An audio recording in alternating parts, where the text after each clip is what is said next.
The Signalman by Charles Dickens. Hello, below there! When he heard a voice thus calling to him, he was standing at the door of his box, with a flag in his hand furled round its short pole. One would have thought, considering the nature of the ground, that he could not have doubted from what quarter the voice came, but instead of looking up to where I stood on top of the steep cutting nearly over his head, he turned himself about and looked down the line. There was something remarkable in his manner of doing so, though I could not have said for my life what.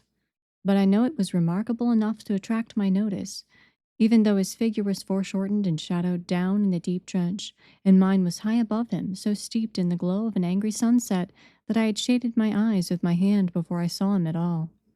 Hello, below! From looking down the line, he turned himself about again, and raising his eyes, saw my figure high above him. Is there any path by which I can come down and speak to you?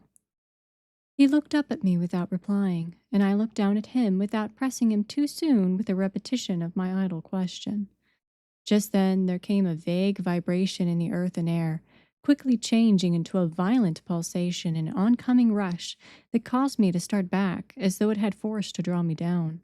When such vapor as rose to my height from this rapid train had passed me, and was skimming away over the landscape, I looked down again and saw him refurling the flag he had shown while the train went by. I repeated my inquiry. After a pause, during which he seemed to regard me with fixed attention, he motioned with his rolled up flag towards a point on my level, some 200 or 300 yards distant. I called down to him, "All right," and made for that point. There, by dint of looking closely about me, I found a rough zigzag descending path notched out, which I followed. The cutting was extremely deep and unusually precipitate. It was made through a clammy stone that became oozier and wetter as I went down. For these reasons, I found the way long enough to give me time to recall a singular air of reluctance or compulsion with which he had pointed out the path. When I came down low enough upon the zigzag descent to see him again, I saw that he was standing between the rails on the way by which the train had lately passed, in an attitude as if he were waiting for me to appear.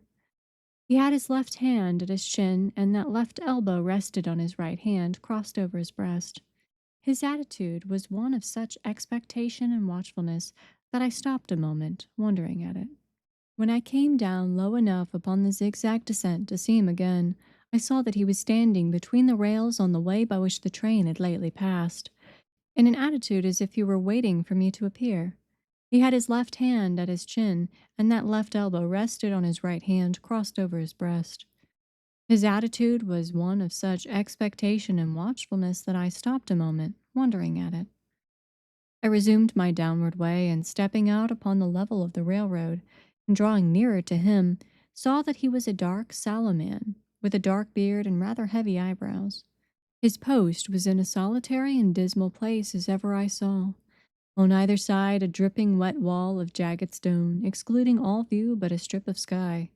The perspective one way only a crooked prolongation of this great dungeon, the shorter perspective in the other direction terminating in a gloomy red light, and the gloomier entrance to a black tunnel in whose massive architecture there was a barbarous, depressing, and forbidding air.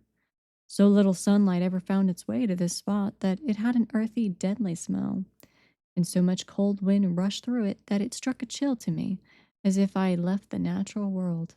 Before he stirred, I was near enough to him to have touched him. Not even then, removing his eyes from mine, he stepped back one step and lifted his hand. This was a lonesome post to occupy, I said, and it had riveted my attention when I looked down from up yonder. A visitor was a rarity, I should suppose, not an unwelcome rarity, I hoped.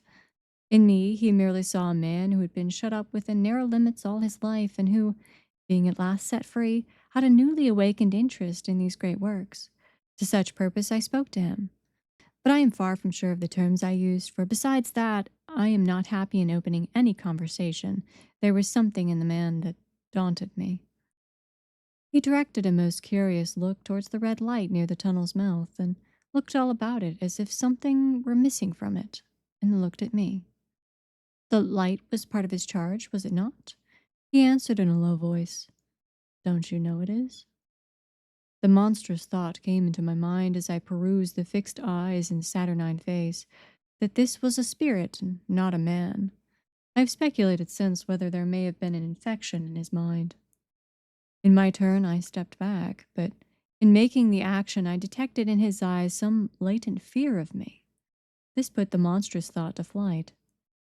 You look at me, I said, forcing a smile, as if you had a dread of me. I was doubtful, he returned, whether I had seen you before. Where? He pointed to the red light he looked at.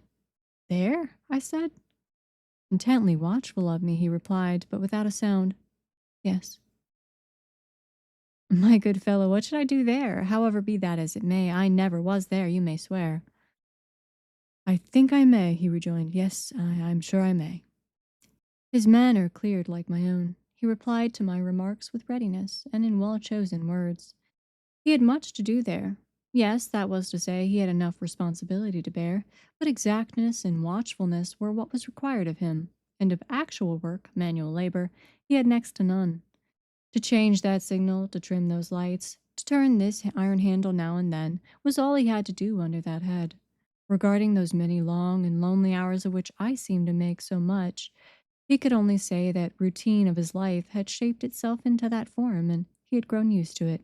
He had taught himself a language down here, if only to know it by sight and to have formed his own crude ideas of its pronunciation could be called learning it. He had also worked at fractions and decimals and tried a little algebra, but he was, and had been as a boy, a poor hand at figures.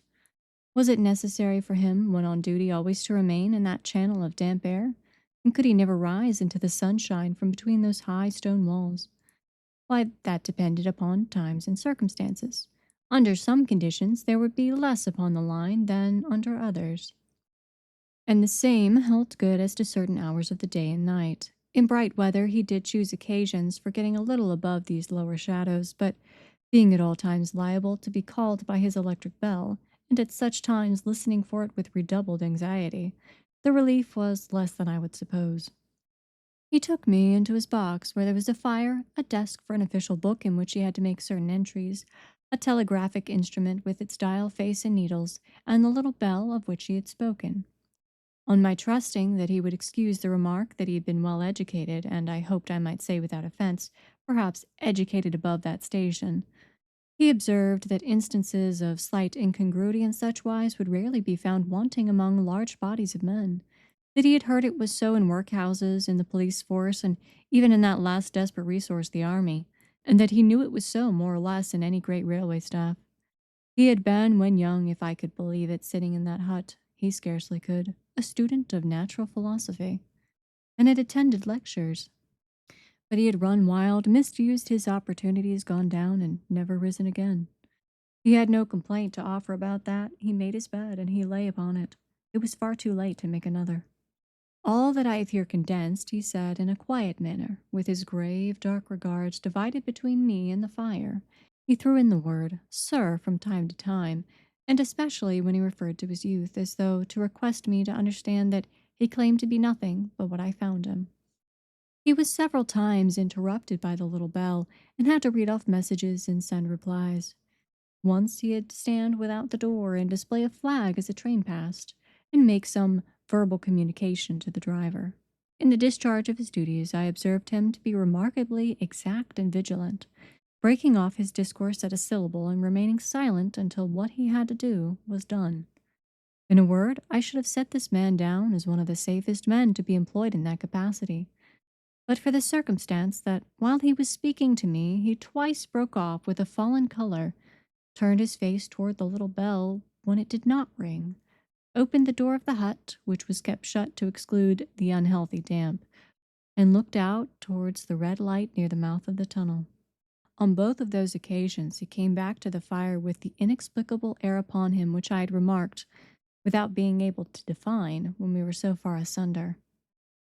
Said I, when I rose to leave him, "You almost make me think that I have met with a contented man." I am afraid I must acknowledge that I said it to lead him on. "I believe I used to be so," he rejoined, in the low voice in which he had first spoken. "But I am troubled, sir. I am troubled." He would have recalled the words if he could. He had said them, however, and I took them up quickly. "With what? What is your trouble?" It is very difficult to impart, sir. It is very, very difficult to speak of. If you ever make me another visit, I will try to tell you. But I expressly intend to make another visit. Say, when shall it be? I go off early in the morning, and I shall be on again at 10 tomorrow night, sir. I will come at 11. He thanked me and went out the door with me. I'll show you my white light, sir, he said, in his peculiar low voice, till you have found the way up. When you have found it, don't call out. And when you're at the top, don't call out. His manner seemed to make the place strike colder to me, but I said no more than, very well. And when you come down tomorrow night, don't call out. Let me ask you a parting question. What made you cry hello below there tonight? Heavens knows, said I cried something to that effect. Not to that effect, sir. Those were the very words. I know them well. Admit those were the very words. I said them, no doubt, because I saw you below. For no other reason? What other reason could I possibly have? You had no feeling that they were conveyed to you in any supernatural way? No? He wished me good night and held up his light. I walked by the side of the down line of rails with a very disagreeable sensation of a train coming behind me until I found the path. It was easier to mount than to descend, and I got back to my inn without any adventure. Punctual to my appointment, I placed my foot on the first notch of the zigzag next night, as the distant clocks were striking 11. He was waiting for me at the bottom with his white light on. I have not called out, I said, when we came close together. May I speak now? By all means, sir. Good night, then, and here's my hand. Good night, sir, and here's mine. With that, we walked side by side to his box, entered it, closed the door, and sat down by the fire. I have made up my mind, sir, he began, bending forward as soon as we were seated, and speaking in a tone but a little above a whisper, that you shall not have to ask me twice what troubles me. I took you for someone else yesterday evening. That troubles me. That mistake? No, that's someone else. Who is it? I don't know. Like me? I don't know. I never saw the face. The left arm is across the face. The right arm is waved, violently waved, this way. I followed his action with my eyes, and it was the action of an arm gesticulating with the utmost passion and vehemence. For God's sake, clear the way. One moonlit night, said the man, I was sitting here when I heard a voice cry, Hello, below there. I started up, looked from that door, and saw this someone else, standing by the red light near the tunnel, waving as I just now showed you. The voice seemed hoarse with shouting, and it cried, Look out, look out. And then again, Hello, below there, look out. I caught up my lamp, turned it on red, and ran towards the figure, calling, What's wrong? What's happened? Where? It stood just outside the blackness of the tunnel. I advanced so close upon it that I wondered at its keeping its sleeve across its eyes. I ran right up at it and had my hand stretched out to pull the sleeve away when it was gone. Into the tunnel? Said I. No. I ran on into the tunnel 500 yards. I stopped and held up my lamp above my head and saw the figures of the measured distance, and saw the wet stains stealing down the walls and trickling through the arch. I ran out again faster than I had run in, for I had a mortal abhorrence of the place upon me. And I looked all around the red light with my own red light, and I went up the iron ladder to the gallery atop of it, and I came down again and ran back here. I telegraphed both ways. An alarm has been given. Is anything wrong? The answer came back both ways. All well. Resisting the slow touch of a frozen finger tracing out my spine, I showed him how that this figure must be a deception of his sense of sight, and how figures originating in a disease of the delicate nerves that minister to the functions of the eye were known to have often troubled patients, some of whom had become conscious of the nature of their affliction and had even proved it by experiments upon themselves. As to an imaginary cry, said I, do but listen for a moment to the wind in this unnatural valley while we speak so low, and to the wild harp it makes of the telegraph wires. That was all very well, he returned, after we had sat listening for a while. And he ought to know something of the wind and the wires, he who had so often passed long winter nights there alone and watching. But he would beg to remark that he had not finished. I asked his pardon, and he slowly added these words, touching my arm. Within 6 hours after the appearance, the memorable accident on this line happened. and within 10 hours the dead and wounded were brought along through the tunnel over the spot where the figure had stood. A disagreeable shudder crept over me, but I did my best against it. It was not to be denied, I rejoined, that this was a remarkable coincidence, calculated deeply to impress his mind. But it was unquestionable that remarkable coincidences did continually occur, and they must be taken into account in dealing with such a subject. Though to be sure, I must admit, I added, for I thought I saw he was going to bring the objection to bear upon me, men of common sense did not allow much for coincidences in the making of ordinary calculations of life. He again begged to remark that he had not finished, and I again begged his pardon for being betrayed into interruptions. This, he said, again laying his hand upon my arm and glancing over his shoulder with hollow eyes, was just a year ago. 6 or 7 months passed, and I had recovered from the surprise and shock when one morning as the day was breaking, I, standing at the door, looked towards the red light and saw the spectre again. He stopped with a fixed look at me. Did it cry out? No, it was silent. Did it wave its arm? No, it leaned against the shaft of light with both hands before the face, like this. Once more I followed his actions with my eyes. It was an action of mourning. I have seen such an attitude in stone figures on tombs. Did you go up to it? I came in and sat down, partly to collect my thoughts, partly because it had turned me faint.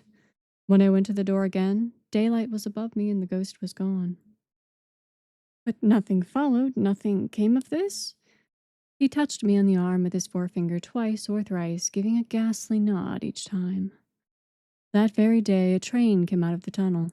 I noticed at a carriage window on my side what looked like a confusion of hands and heads, and something waved. I saw it just in time to signal the driver, "Stop!"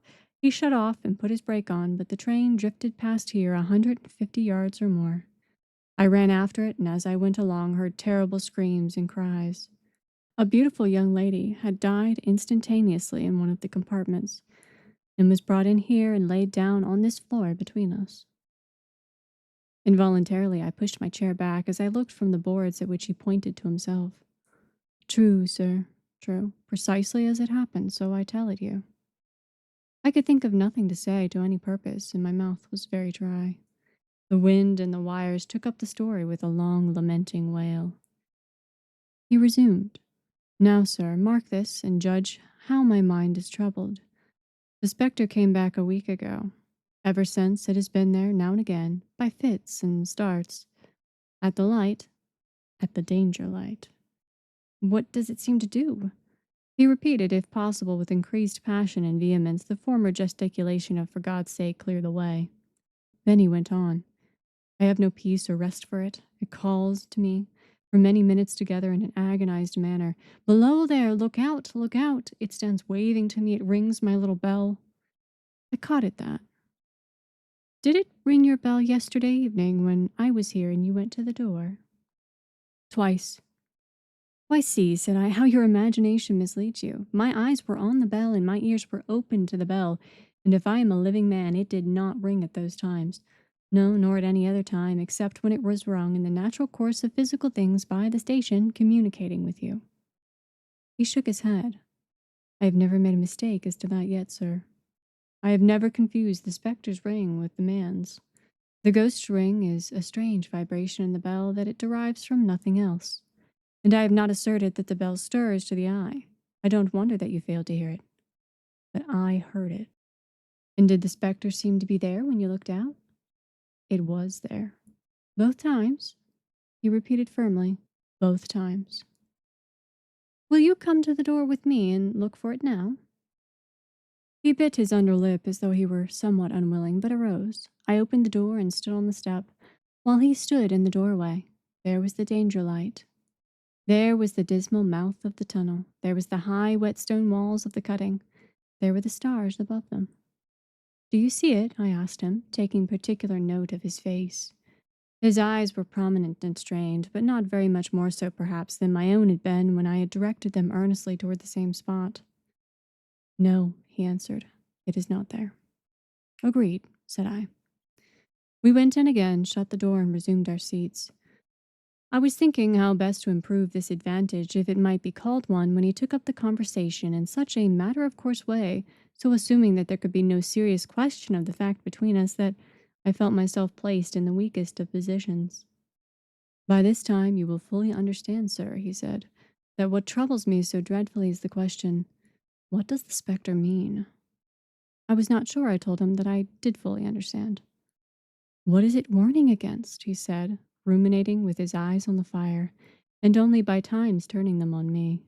What is the danger? Where is the danger? There is danger overhanging somewhere on the line. Some dreadful calamity will happen. It is not to be doubted this third time, after what has gone before, but surely this is a cruel haunting of me. What can I do? He pulled out his handkerchief and wiped the drops from his heated forehead. If I telegraph danger on either side of me or on both, I can give no reason for it. He went on, wiping the palms of his hands. I should get into trouble and do no good. They would think I was mad. This is the way it would work. Message, danger, take care. Answer, what danger? Where? Message, don't know, but for God's sake, take care. They would displace me. What else could they do? His pain of mind was most pitiable to see. It was the mental torture of a conscientious man, oppressed beyond endurance by an unintelligible responsibility involving life.